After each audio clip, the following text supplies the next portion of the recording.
27,4 ans. C'est l'âge moyen des joueurs qui s'apprêtent à disputer la Coupe du Monde. À titre comparatif, ce chiffre se situe autour de 25 ans dans les clubs des principaux championnats européens.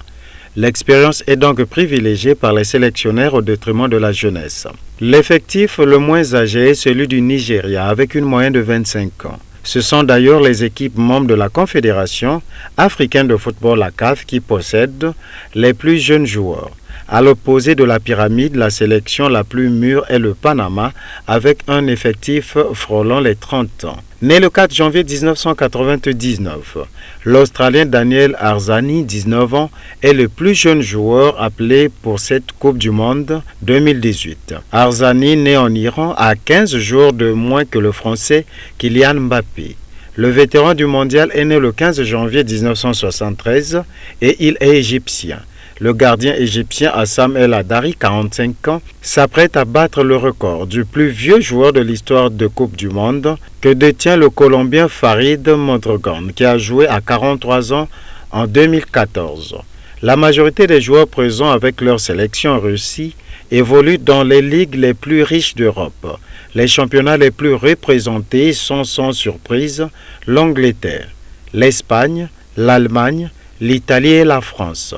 Manchester City se taille la part du lion avec 16 joueurs de son effectif présents au mondial. Il est suivi du Real Madrid, 15 joueurs. Le FC Barcelone de l'Argentin Lionel Messi affiche 14 éléments en Russie. Le Paris Saint-Germain représente la France avec 12 joueurs, comme Tottenham, Manchester United, la Juventus de Turin, les Blues de Chelsea et le Bayern Munich. Eux disposent de 11 joueurs qui vont disputer la Coupe du Monde.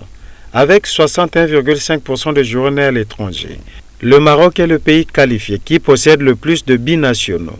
La plupart des joueurs à la double nationalité sont nés en France, comme Benassia, Shafik, Alioui, Boutaïb, Belanda. Au Sénégal également, plus des tiers des 23 appelés, 39,4%, ont vu le jour en France comme Khalidou Koulibaly, Alfred Ndiaye, Lamine Gassama ou Youssouf Sabaly. La sélection croate est la preuve vivante que les footballeurs professionnels sont presque tous dans l'obligation de quitter leur pays pour gagner leur vie. 100% des sélectionnés de l'équipe croate évoluent ainsi à l'étranger.